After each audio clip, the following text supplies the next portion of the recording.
E vamos dar sequência aos painéis. Vamos discutir agora o novo momento da regulação com representantes das agências reguladoras brasileiras. Então, chamando aqui ao palco Fernando Meneguin, diretor do Instituto Esfera, ele que vai ser o nosso anfitrião para esse painel. Por favor, Fernando, muito obrigada, é um prazer. E na sequência já quero convidar também, por favor, Guilherme Tel Sampaio, diretor-geral da Agência Nacional de Transportes Terrestres, a ANTT. Por favor, pode entrar. Frederico Dias, diretor-geral da Agência Nacional de Transportes Aquaviários, ANTAC. Chamando na sequência também Tiago Feinstein, diretor-presidente da Agência Nacional de Aviação Civil, ANAC. Verônica Sanches, diretora-presidente da Agência Nacional de Águas e Saneamento Básico, a ANA. Sandoval Feitosa, também agora, Agência Nacional de Energia Elétrica, a ANEEL. Muito obrigada a todos os convidados, por favor, fiquem à vontade, pedindo para que se sentem na ordem aqui das fotos que aparecem, para facilitar também o nosso público. Obrigada a todos. Aplausos, vocês não vão aplaudir? Ah, agora sim. Ficaram todos tão quietinhos aí no público. Tudo certo? Obrigado. Bom painel. Obrigado. Agradecemos aqui a presença dos diretores-presidentes das agências, agradecemos à Esfera Brasil por esse momento, onde nós podemos discutir regulação econômica sobre os setores específicos dos diretores, da diretora, principalmente visando agora a sustentabilidade ambiental às vésperas da COP. Então, nós temos 30 minutos aqui, muito assunto para falar, mas vamos conseguir tornar esse tempo o mais produtivo possível. Eu vou começar com uma questão, senhora diretora, senhores diretores, uma questão que abrange todas as agências, que vem ao encontro da evolução da regulação econômica, né? A gente tinha, no passado, uma regulação econômica muito baseada em comando e controle, e no mundo inteiro essa regulação econômica vem evoluindo bastante, né? Hoje já temos uma regulação muito mais responsiva. E aí eu queria indagar vocês, dada essa mudança de cenário, as novas dificuldades, tecnologias disruptivas, enfim, o mundo mudou.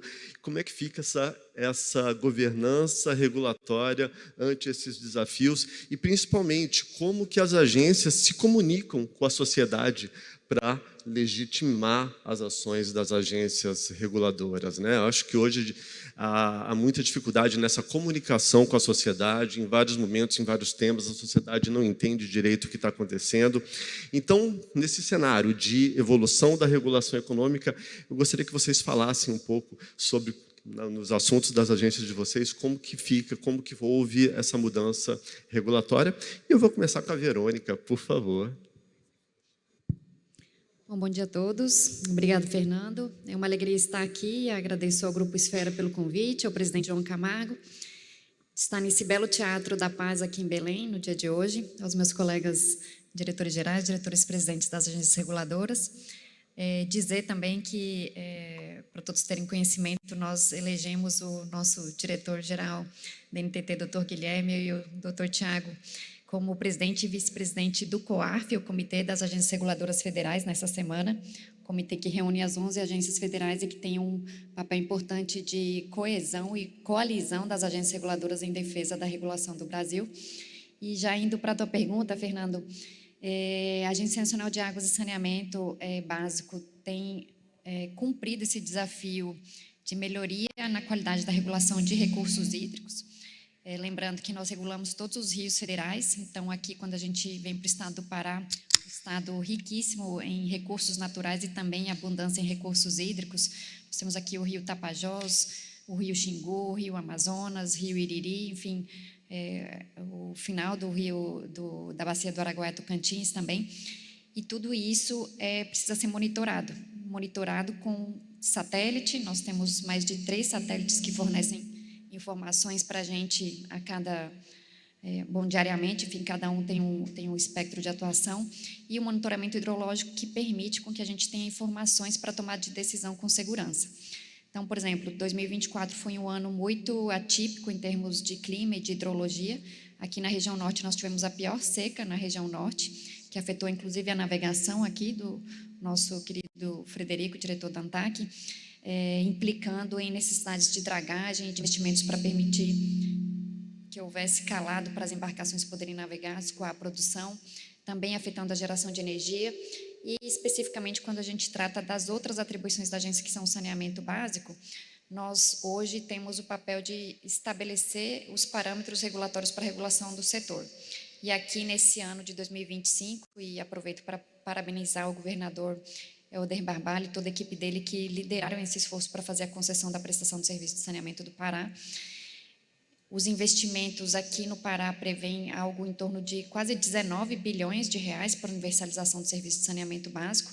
O Pará mas certamente isso vai ser resolvido nos próximos anos durante o contrato de concessão, um dos estados com os piores indicadores de saneamento. O índice de atendimento de esgotamento sanitário não chegava a 9% no estado do Pará, e as metas de universalização que estão previstas no contrato e que certamente serão cumpridas pela concessionária, que temos os representantes da AGEA aqui presentes, garantirão o acesso à água tratada, a coleta e tratamento do esgoto da população paraense, abrangendo quase 6 milhões de pessoas aqui no estado do Pará.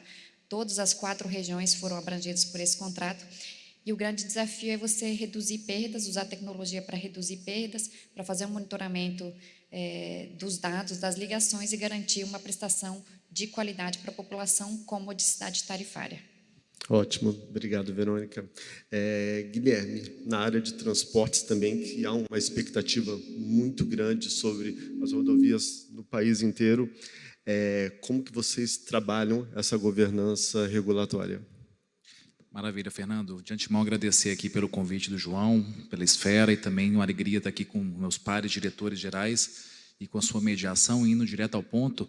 Quando você tratou da forma de regulação econômica originária, que era comando e controle, não cumpriu o PUNE, já se viu que isso nunca deu certo, porque você não tem uma medida de incentivo, que é justamente a regulação responsiva, onde você vai estimular o concessionário a cumprir o seu objetivo ou sua obrigação contratual e regulatória com um incentivo ali que ele alcance. Então, nosso olhar ali da NTT, de 4 modos de competência nossa, que é concessão de rodovias, de ferrovias, transporte de cargas e passageiros, por si só, uma infraestrutura de qualidade, ela é sustentável.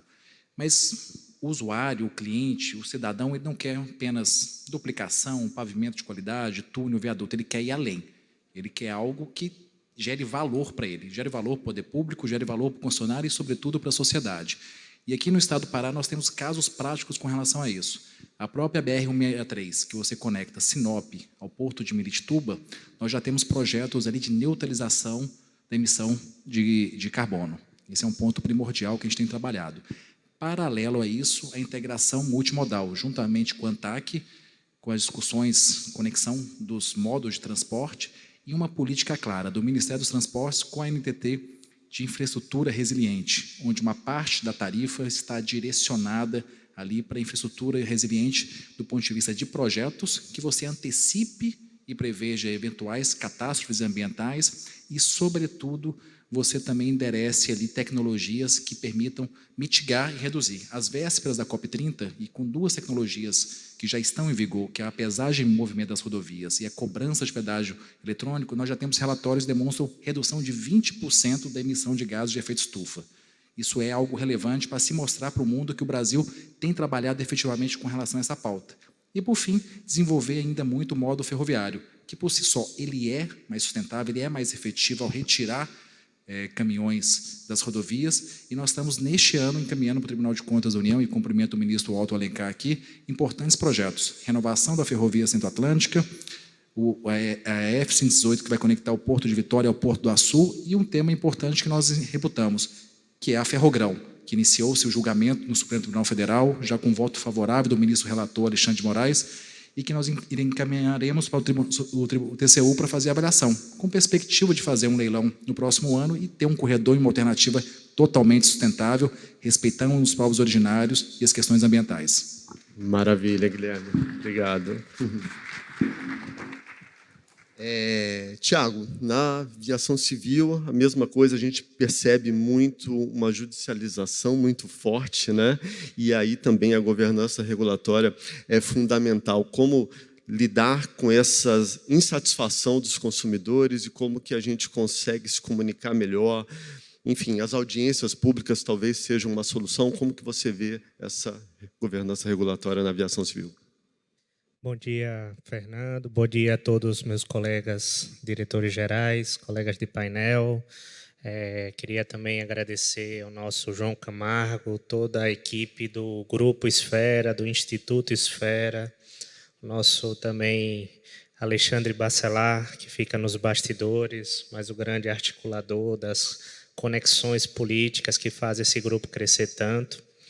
Mas, assim, Fernando, a sua pergunta é muito pertinente, porque o setor de aviação civil é um setor que tudo que a gente faça mexe muito com a opinião pública. É bagagem, é valor da passagem, é atraso e cancelamento de voo, aspectos meteorológicos. E é um setor onde existe um aspecto que não se negocia. Se chama safety e security. Segurança sempre. Segurança seja em voo, segurança seja em solo. E nesse setor, para que se mantenha esses aspectos de safety e security, você tem, por exemplo, num custo de passagem aérea, mais de 60% do custo da passagem no Brasil é dolarizado. Então, logo de início, você já tem um setor cujo custo final é extremamente impactado pelo cenário macroeconômico mundial. Se altera o câmbio, a passagem flutua, né? E, então, o cenário macroeconômico nós não conseguimos controlar, né? Então, temos que atacar onde a gente consegue controlar, nos outros 40%. E o que são os outros 40%? Custos normais da rotina, de dia a dia, onde aí a agência ela tem um papel, acho que o nosso diretor Guilherme, eu vou usar palavras mais corriqueiras do que o Guilherme falou, acabar com aquela postura de regulador regulado, né? A agência reguladora, num setor tão sofrido, num setor que depende de um cenário macroeconômico mundial, ela não pode ser mais um fardo no setor.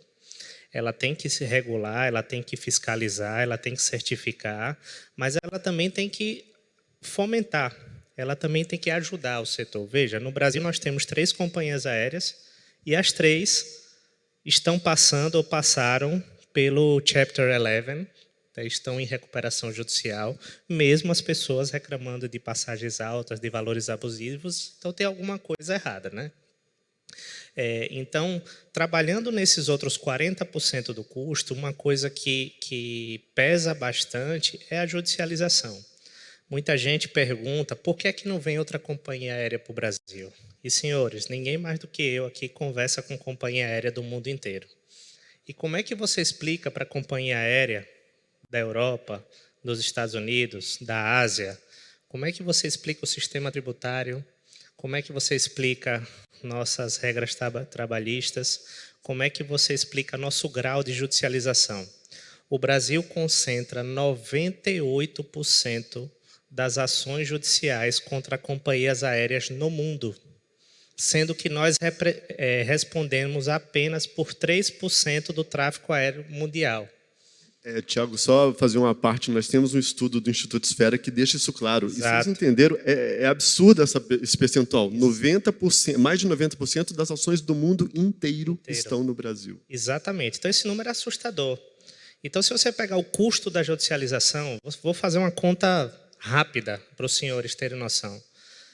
Ano passado, as aéreas gastaram de custo de judicialização, custo que eu falo é tudo, né? Indenizações, é o próprio custo jurídico em si, elas gastaram em torno de 3 bilhões de reais. Se você dividir isso pelo número de passageiros voados, eu estou falando de R$30 que cada pessoa paga em sua passagem para pagar somente o custo de judicialização. Num país onde a média do valor de passagem hoje é entre R$600 e R$650, eu estou falando de 5% do valor da passagem é apenas para pagar o custo da judicialização. E a judicialização, nós não queremos tirar o direito do consumidor de questionar, né, de ir à justiça, de pedir. Mas o problema é que no Brasil isso virou uma indústria. Sim. Né? Tem muitas empresas especializadas em vender judicialização. Então, temos que combater isso. Como ANAC, nós vamos combater isso. E, no final do dia, o que nós queremos é ter uma aviação civil segura, uma aviação civil com uma boa qualidade de serviço e uma aviação civil com preços acessíveis para a nossa população. Perfeito, Tiago. Bom, além da governança regulatória, eu vou adicionar mais um componente nessa discussão, Frederico. Tem a mudança da governança regulatória, mas ainda temos o Congresso Nacional, que às vezes faz uma pressão grande sobre as agências. Quero depois ouvir o Sandoval também. Então, ainda nessa evolução da governança regulatória, como anda essa relação com o Legislativo, com o Congresso Nacional? A gente vê várias intervenções do Congresso Nacional, às vezes tentando até desfazer ações que foram tomadas pelas agências. Inicialmente, queria dar bom dia a todas e a todos, nas pessoas do João Camargo, né, e do ministro Alto Alencar também. É uma oportunidade de estar aqui falando num evento de pano de fundo sobre sustentabilidade. Né? Para a ANTAQ, a missão principal da ANTAQ é promover o desenvolvimento sustentável do setor aquaviário. E nossa principal meta de longuíssimo prazo é melhorar a matriz de transportes no que se refere à participação do setor aquaviário. Com todo respeito ao Guilherme aqui, mas a gente acha que essa é a principal bandeira do país no que se refere à sustentabilidade, né? Que o setor, o modal aquaviário, ele tem uma participação de apenas 15% na distribuição dos transportes no país, e a gente acha que num potencial que o país tem, isso precisa ser promovido, e esse é o nosso foco. Fernando, você trouxe aqui questões que envolvem regulação responsiva e comunicação e sustentabilidade, e isso tem tudo a ver com o que a ANTAQ faz. Sobre regulação responsiva, a gente quer promover a sustentabilidade, por exemplo, do setor de portos, né? Mas a gente sabe que a descarbonização ela é muito cara, né? E aí a regulação não adianta vir exigindo com novas regras, com novas exigências. Pelo contrário, a ANTAQ tem estimulado, feito diversas iniciativas de estudos, compartilhamento de boas práticas e estímulos, né? E às vezes apontando também saídas que não dependem às vezes só da ANTAQ, mas que o governo pode desenvolver para estimular o setor portuário a se desenvolver. Né? Esse é o nosso foco, trabalhar mais no estímulo e na estrutura de incentivos do que no combate duro do comando e controle. E aí, pegando na agenda da navegação, a gente, como vocês sabem, tem trabalhado para viabilizar as concessões hidroviárias, que é o grande carro-chefe de tentar melhorar a matriz de transportes do país. E eu tenho comentado que, na questão hidroviária, das concessões hidroviárias, a gente fez todos os estudos técnicos de engenharia, a gente fez todas as análises das experiências estrangeiras, mas agora a gente precisa focar na comunicação. Sim. A gente nunca fez uma concessão hidroviária no país de grande porte, e a ANTAQ, em 2023, preparou todo um plano geral de outorgas, mas a gente sente uma certa resistência na sociedade e no parlamento, Fernando. E a gente tem tido a oportunidade, cada vez mais, de esclarecer o quanto a concessão hidroviária pode ser uma saída boa para a população e para o setor. Né? E como, no fundo, ela é uma forma de baratear os produtos, né? De aumentar a competitividade dos produtos brasileiros no exterior, trazendo emprego, renda e produto mais barato para a população. Então, o nosso papel de interlocução, o parlamento tem sido parceiro. Né? Na minha sabatina, que foi recente, o Guilherme estava presente comigo, eu esperava o parlamento falar de portos, mas o parlamento só falou de navegação, na importância do desenvolvimento da navegação. E aí a ANTAQ tem trabalhado para focar agora na concessão, nossa prioridade, a concessão da hidrovia do Rio Paraguai, que é a nossa concessão que está mais avançada, e a gente tem certeza que, dando tudo certo nessa concessão, a gente vai conseguir melhorar essa comunicação e mostrar para os nossos atores, tanto no parlamento como na sociedade, o quanto esse modal é importante e pode melhorar a nossa economia, a nossa infraestrutura, a nossa logística. Perfeito, obrigado, Frederico. E, Sandoval, ainda, né, na área da governança, tem mais um componente que, no caso da ANEEL, é muito forte: ouvir os consumidores. Né? Em muitos casos, os consumidores não entendem porque, em determinado período, eles pagam mais pela conta. Enfim, é algo que a população, às vezes, fica reclamando e realmente não entende o que está acontecendo. Então, como que pode ser trabalhado isso melhor, né, para a gente entender, para a população entender as ações da ANEEL? Obrigado, Fernando. Queria cumprimentar os nossos colegas, o nosso presidente do fórum, que foi muito bem conduzido pela doutora Verônica e que agora, certamente, o doutor Guilherme vai levar-nos mais longe, juntamente com o Tiago, enfim, com todos nós que fazemos o Conselho das Agências Reguladoras Federais. Também agradeço mais uma vez o meu amigo João Camargo e parabenizando também pelo evento brilhante e de muito sucesso que a gente espera e certamente será, e principalmente no momento da COP. Bem, a Agência Nacional de Energia Elétrica, todos que nos acompanham aqui, ela foi a primeira agência federal a ser criada. E essa decisão do governo, certamente, é porque reconhecia e reconhece que a energia elétrica ela é o item mais fundamental das economias modernas. É claro que quando a gente está aqui junto com a Agência Nacional de Águas, o saneamento básico, certamente, ele mostra o quão desenvolvidas as nações são, porque ela parte de elementos fundamentais, que é saúde, saúde pública, mas a energia elétrica ela é fundamental exatamente para todo o sistema de bombeamento, tratamento e distribuição de água funcionar. Então, há 30 anos atrás, o governo decidiu modernizar a economia brasileira.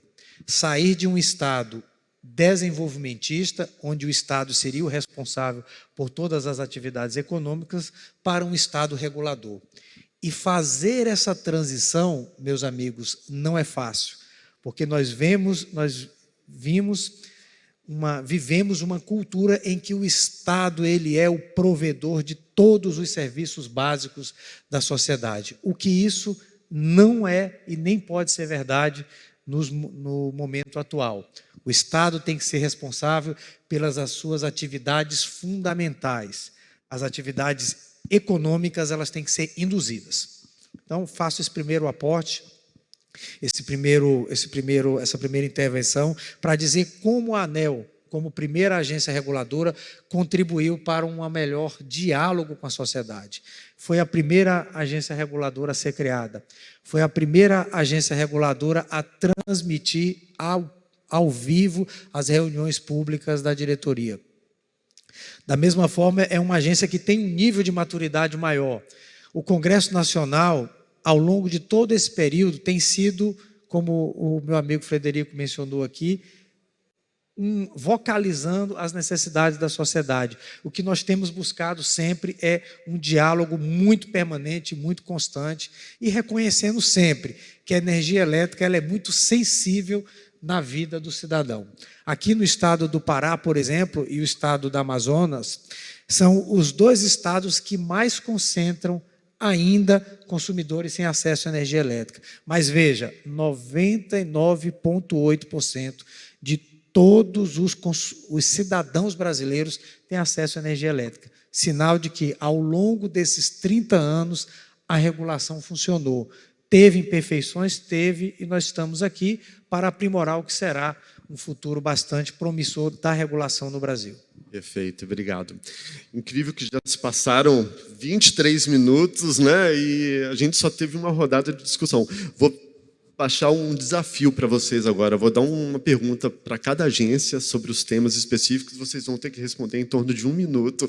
Esse é o desafio. Vou começar com a Verônica novamente. Verônica, aproveitamento de águas de reuso. Né? A gente precisa trabalhar essa eficiência da utilização das águas e vários de vocês falaram sobre a norma como estrutura de incentivos. Quais incentivos que vocês trabalham para que as empresas consigam utilizar melhor e trabalhar com água de reuso? Perfeito. Perfeito. Oi? Pronto. Fernando, obrigada. Essa pergunta é muito interessante porque em cenário de escassez hídrica, e as projeções da Agência Nacional de Águas e Saneamento mostram que nos próximos anos, ou seja, até 2040, possivelmente teremos uma redução da disponibilidade hídrica da ordem de 30% a 40% em algumas regiões do país. Um cenário bem preocupante, o que implica uma série de necessidades de investimentos, inclusive em reservação de água. A gente tem conversado muito com a ANEEL, ANS, EPE, Ministério de Minas e Energia nesse sentido, porque os reservatórios das hidrelétricas também servem para os usos múltiplos. Mas quando a gente pensa em escassez hídrica, né, em cenários de escassez hídrica, a gente precisa saber como utilizar melhor a água. Uma das iniciativas que a Agência Nacional de Águas tomou, e a lei, o novo Marco Legal de Saneamento, há 5 anos, obrigou, né, determina que, por contrato, as concessionárias precisam reduzir os níveis de perdas. Então, a média brasileira é de 40%, aqui no Pará é de 55%, por exemplo. Os contratos estabelecem que até 2033 as médias de perdas têm que se reduzir até 25%. É um investimento gigante para ser feito, mas é o objetivo que a gente pretende. E quando a gente fala de reuso, a Agência Nacional de Águas vai lançar consulta pública de uma norma de referência sobre reuso agora, até final do mês de outubro, com o objetivo de trazer segurança jurídica sobre o que é o reuso, como é que eu trato economicamente o resultado do lançamento do efluente sanitário depois da sessão de tratamento de esgoto e qual que é, vamos dizer assim, o caráter jurídico e econômico desse ativo, que é a água que poderá ser vendida como um insumo para a indústria ou para outras atividades econômicas.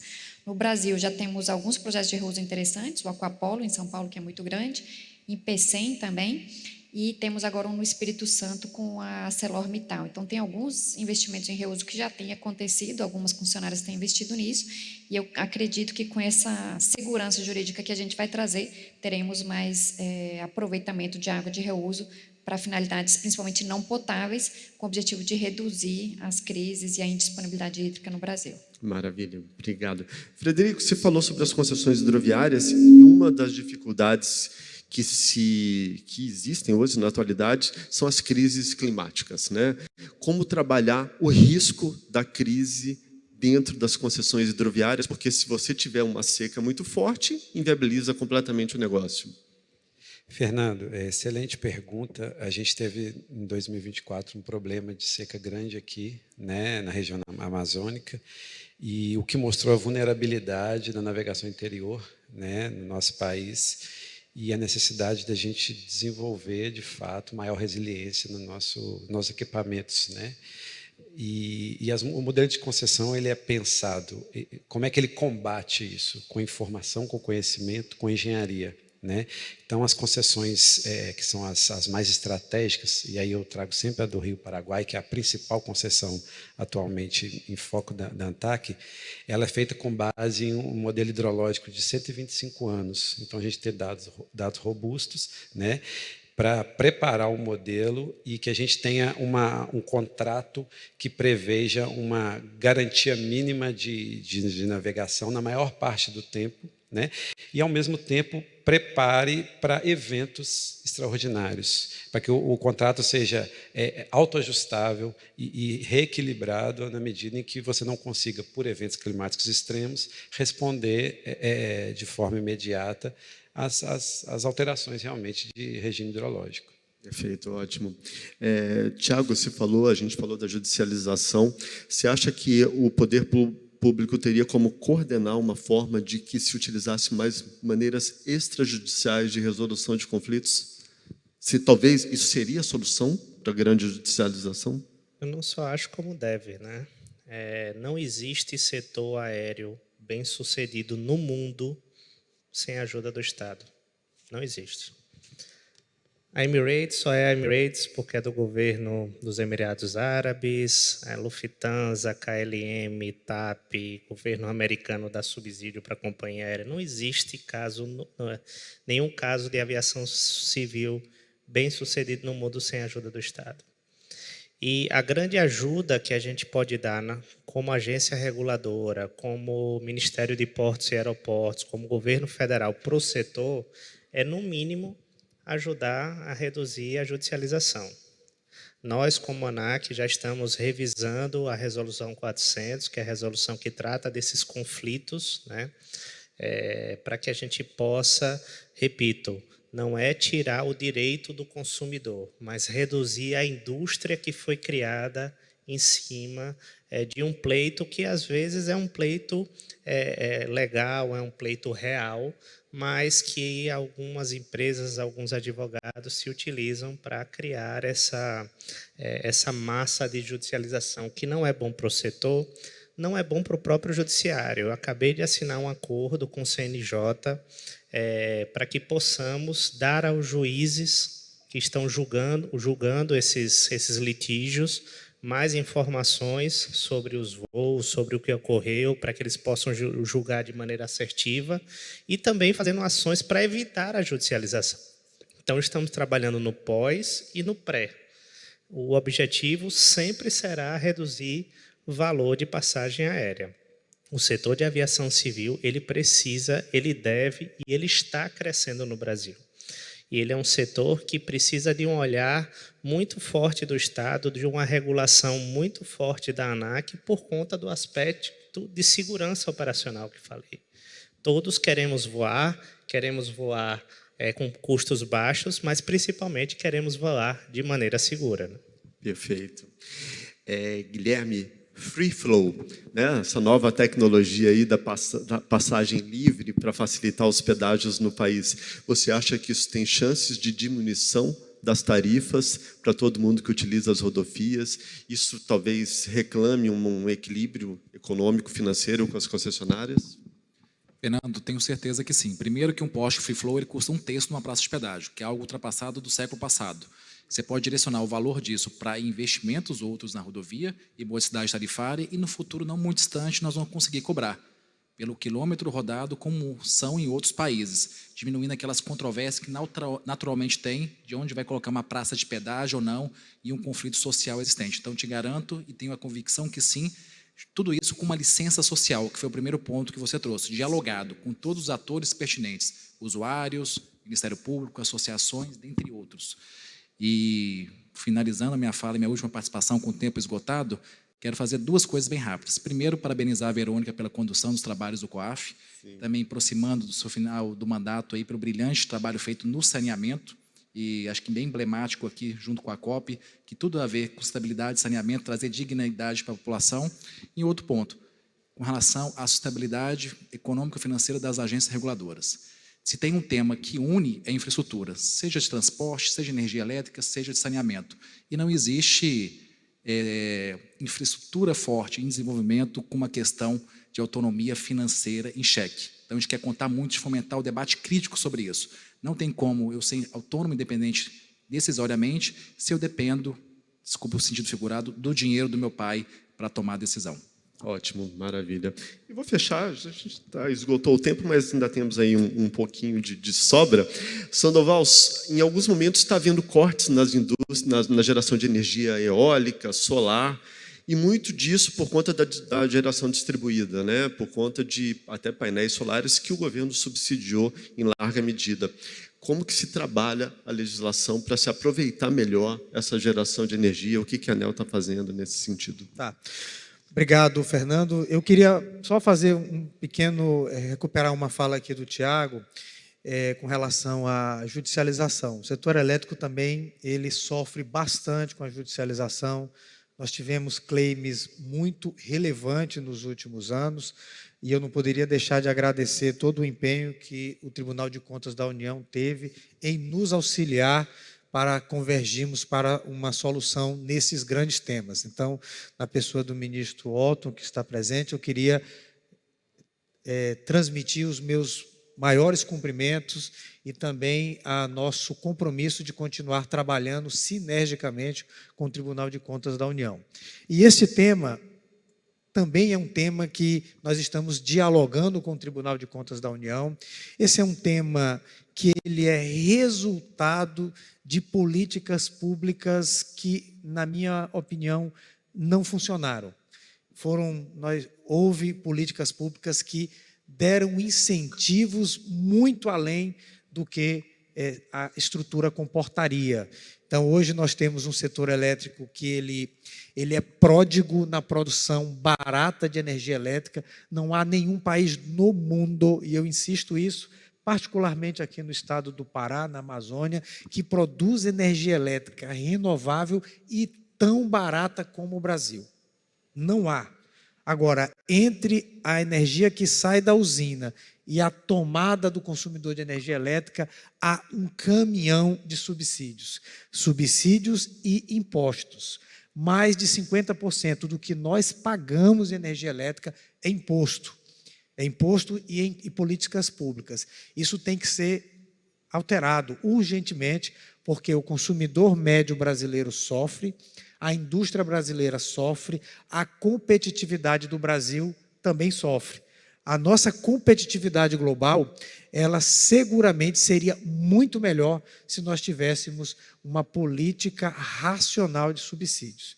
E o Congresso Nacional, neste momento, ele está se debruçando sobre uma medida provisória, a medida provisória 1304, sob a relatoria do senador Eduardo Braga e presidência da comissão do deputado federal Fernando Filho, que há uma grande expectativa, meus amigos, que nós possamos reorganizar o setor elétrico. E eu queria mais uma última palavra, apenas para falar de cooperação. As agências reguladoras, elas estão no debate nacional, graças aos grandes resultados que nós temos alcançados na sociedade brasileira. E eu queria registrar que já estive com o presidente Guilherme para que a gente possa impulsionar as agendas conjuntas das duas agências, impulsionando a mobilidade elétrica. Perfeito. Já estive também com o meu amigo Frederico na ANTAC para que a gente inicie um programa de eletrificação de portos. Com a ANA já é uma parceria histórica, afinal de contas a indústria de energia elétrica e a indústria hídrica no Brasil são intimamente relacionadas e muito em breve eu vou achar também uma agenda para falar com o meu amigo Tiago. Muito obrigado a todos. Os Evetols. Grande sucesso. Vamos falar dos Evetols. Verdade. Bom, a gente passou só um pouquinho do tempo, mas assim, eu acho que nós fomos eficientes, e eficiência é o que esses brilhantes e essa brilhante senhora aqui procuram. Eficiência no sistema, e parabéns pelo trabalho desempenhado por todos vocês. Muito obrigado em nome da Esfera.